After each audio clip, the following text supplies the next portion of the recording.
Assalamualaikum warahmatullahi wabarakatuh. Alhamdulillahirabbil alamin. Nahmaduhu wa nasta'inuhu ala umuri dunya waddin. Wassalatu wassalamu ala asyrafil anbiya'i wal mursalin wa ala alihi washabihi ajma'in, amma ba'du. Wa qala Allahu ta'ala fil Qur'anil Karim. A'udzu billahi minasyaitonir rajim. Bismillahirrahmanirrahim. Yarfa'illahu allazina amanu minkum wallazina utul ilma darajat. Wa qala Nabi Muhammad sallallahu alaihi wasallam, man salaka tariqan yaltasimu fihi ilman sahalallahu lahu bihi tariqan ilal jannah.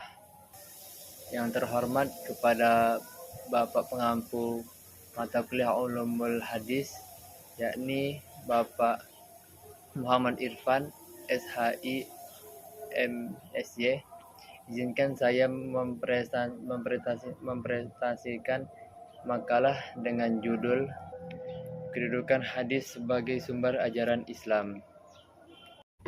A. Kedudukan hadis sebagai sumber ajaran Islam setelah Al-Quran. Hadis merupakan sumber ajaran Islam kedua setelah Al-Quran. Kedudukan hadis sangat penting dalam Islam karena ia berfungsi sebagai penjelas, penafsir, dan pelengkap terhadap ayat-ayat Al-Quran yang bersifat umum atau global. Berikut adalah penjelasan lebih detail mengenai kedudukan hadis sebagai sumber ajaran Islam. Yang pertama, itu ada hadis sebagai sumber hukum kedua setelah Al-Quran. Al-Quran merupakan sumber ajaran Islam yang bersifat mutlak atau universal, memberikan pedoman bagi umat manusia dalam berbagai aspek kehidupan. Namun, dalam banyak hal Al-Quran memberikan prinsip dasar tanpa menjelaskan secara rinci tata cara pelaksanaannya. Oleh karena itu, hadis berfungsi sebagai sumber hukum kedua dalam Islam, yang berperan dalam menjelaskan, merinci, dan melengkapi ajaran yang terdapat dalam Al-Quran. Hadis yang berasal dari perkataan atau perbuatan atau ketetapan Rasulullah SAW menjadi pedoman bagi umat Islam memahami ajaran agama Islam lebih baik dan aplikatif. Salah satu contoh penting peran hadis sebagai sumber hukum kedua ada dalam pelaksanaan ibadah sholat.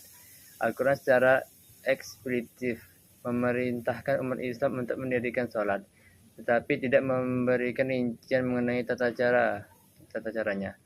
Hadis Rasulullah SAW kemudian menjelaskan secara detail mengenai jumlah rakaat, bacaan, rukun, dan syarat sah salat. Hal ini menunjukkan bahwa tanpa hadis umat Islam akan kesulitan memahami dan menjalankan ajaran Islam secara benar dan menyeluruh. Oleh karena itu, hadis memiliki kedudukan yang sangat penting dalam hukum Islam sebagai penjelasan dan pelengkap dari Al-Quran. Yang kedua, ada hadis sebagai bayan atau penjelas Al-Quran. Hadis juga berfungsi sebagai penjelas Al-Quran terhadap ayat-ayat Al-Quran yang bersifat umum atau global, atau memerlukan penafsiran lebih lanjut. Adapun juga pembagian bayan-bayannya seperti bayan tafsir, bayan takrir, bayan tashil, dan bayan tafsir. Bayan tafsir menjelaskan makna ayat-ayat Al-Quran yang sulit dipahami. Bayan takrir menguatkan dan menegaskan hukum yang telah disebutkan dalam Al-Quran. Bayan tafsir merincikan hal-hal yang disebutkan dalam global dalam Al-Quran.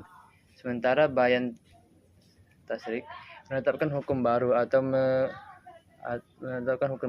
yang tidak disebutkan dalam Al-Quran, tapi tidak bertentangan dengannya. Yang ketiga, hadis sebagai sumber akhlak dan teladan. Hadis tidak hanya berisi hukum, tetapi juga memberikan panduan tentang akhlak, moral, dan etika yang diajarkan oleh Nabi Muhammad SAW. Kehidupan Nabi menjadi teladan bagi umat Islam dalam segala aspek kehidupan. Contohnya, hadis-hadis tentang kejujuran, kesabaran, dan kasih sayang menjadi pedoman lebih baik bagi umat manusia dalam interaksi sesama manusia. Yang keempat, hadis sebagai penguat dan pengembang hukum. Hadis memiliki peran penting dalam menguatkan dan mengembangkan hukum Islam yang telah disebutkan dalam Al-Quran. Dalam banyak kasus, hadis mempertegas aturan yang telah ada dalam Al-Quran, sehingga umat Islam memiliki pemahaman yang lebih jelas dalam mengamalkan ajaran agama. Selain itu, hadis juga berfungsi sebagai pengembang hukum dengan memberikan ketentuan tambahan yang tidak secara eksplisit disebut dalam Al-Quran, selama tidak bertentangan dengan prinsip-prinsip yang telah ditetapkan. Dengan demikian, Hadis menjadi sumber hukum yang telah fleksibel dan mampu menyesuaikan kebutuhan zaman tanpa meninggalkan nilai-nilai moral dalam Islam. Yang kelima, hubungan hadis dengan Al-Quran. Hadis tidak boleh bertentangan dengan Al-Quran. Jika ada hadis yang bertentangan dengan Al-Quran, maka hadis tersebut dianggap lemah atau palsu.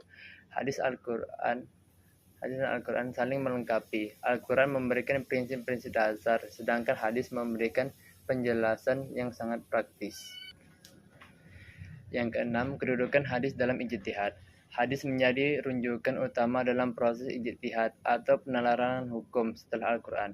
Para ulama menggunakan hadis sebagai dasar hukum menetapkan hukum dalam masalah-masalah yang tidak dijelaskan secara eksplisit dalam Al-Quran. Yang ketujuh, ada kehujatan hadis atau hujjiyah al-hadis.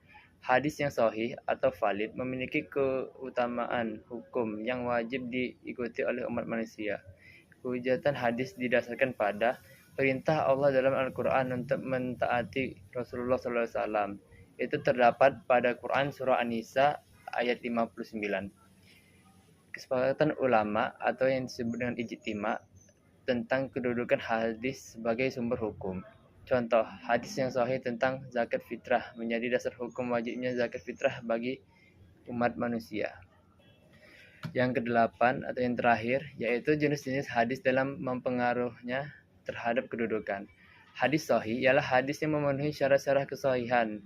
Sanadnya bersambung, perawinya terpercaya, tidak bertentangan dengan Al-Quran dan lain-lain. Adapun juga yang disebut dengan hadis hasan, hadis yang baik tetapi tingkatannya di bawah hadis sahih. Hadis hasan juga tidak dapat dijadikan hujjah atau panduan. Adapun juga yang disebut dengan hadis dhaif, hadis lemah yang tidak memiliki atau tidak memenuhi syarat kesahihan. Hadis dhaif tidak dapat dijadikan sumber hukum, tapi dapat digunakan untuk fadilah amal atau amalan-amalan sunnah. Yang terakhir, itu ada hadis maudhu atau hadis palsu yang tidak boleh dijadikan sumber hukum. B. Peran hadis dalam menjelaskan dan melengkapi hukum-hukum yang terdapat dalam Al-Quran. Hadis memainkan peran yang sangat penting dalam menjelaskan dan melengkapi hukum-hukum yang terdapat dalam Al-Quran. Sebagai hukum ajaran Islam kedua setelah Al-Quran, hadis berfungsi sebagai penjelas atau bayan terhadap ayat-ayat Al-Quran yang bersifat umum atau global atau memerlukan penafsiran lebih lanjut. Al-Quran sebagai kitab suci Islam seringkali menyampaikan prinsip-prinsip dalam dasar dan hukum-hukum secara global. Sementara hadis memberikan penjelasan rinci dan praktis tentang bagaimana prinsip-prinsip tersebut diimplementasikan dalam kehidupan sehari-hari. Misalnya, Al-Quran itu sebagai pedoman umat manusia, umat Islam, untuk mendirikan sholat, tetapi tidak dijelaskan di dalam Al-Quran detail-detailnya, contohnya seperti tata cara, waktunya, dan jumlah rakaatnya. Disinilah hadis berperan penting karena Nabi Muhammad SAW melalui hadisnya memberikan penjelasan lengkap tentang bagaimana sholat dilaksanakan melalui dari gerakan, bacaan hingga ayat-ayat dan syarat-syarat sahnya sholat. Tanpa hadis, umat Islam akan kesulitan memahami dan melaksanakan sholat secara benar. Selain sebagai penjelas, hadis juga berperan dalam melengkapi hukum-hukum yang tidak dijelaskan secara eksplisit dalam Al-Quran. Ada beberapa hukum yang hanya disebutkan secara umum dalam Al-Quran, tetapi kemudian dirincikan dan dilengkapi oleh hadis. Contohnya, Al-Quran melarang praktik riba, tetapi tidak menjelaskan secara rinci apa yang dimaksud dalam kategori riba. Hadis Nabi Muhammad SAW yang memberikan penjelasan detail tentang jenis-jenis riba dan praktik-praktik yang dilarang. Begitu juga dengan hukum waris. Al-Quran memberikan prinsip-prinsip dasar tentang pembagian harta waris. C. Cara memastikan keaslian dan validasi hadis agar dapat dijadikan pedoman dalam kehidupan umat Islam. Hadis merupakan sumber ajaran Islam kedua setelah Al-Quran yang berfungsi sebagai penjelas, penafsir, dan pelengkap terhadap ayat-ayat Al-Quran. Namun seringkali berjalannya waktu, muncul banyak hadis palsu atau hadis maudhu yang disebabkan oleh orang-orang yang tidak bertanggung jawab.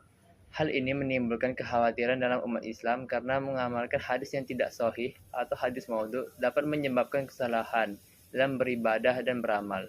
Oleh karena itu, penting untuk memastikan keaslian dan validasi hadis agar dapat dijadikan pedoman yang benar dalam kehidupan sehari-hari.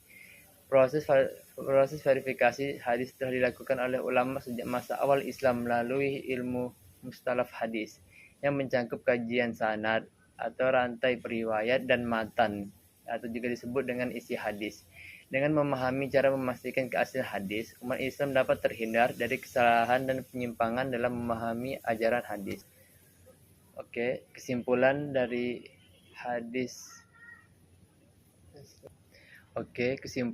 kedudukan hadis sebagai sumber ajaran Islam ialah hadis memiliki kedudukan yang sangat penting dalam Islam sebagai sumber ajaran kedua setelah Al-Quran. Hadis berfungsi sebagai penjelas, pelengkap, dan penguat terhadap ayat-ayat suci Al-Quran yang bersifat umum atau global. Tanpa hadis, umat Islam dapat kesulitan memahami dan mengamalkan ajaran Islam secara utuh. Karena hadis memberikan penjelasan rinci tentang tata cara ibadah, akhlak, dan hukum-hukum yang tidak dijelaskan secara detail dalam Al-Quran.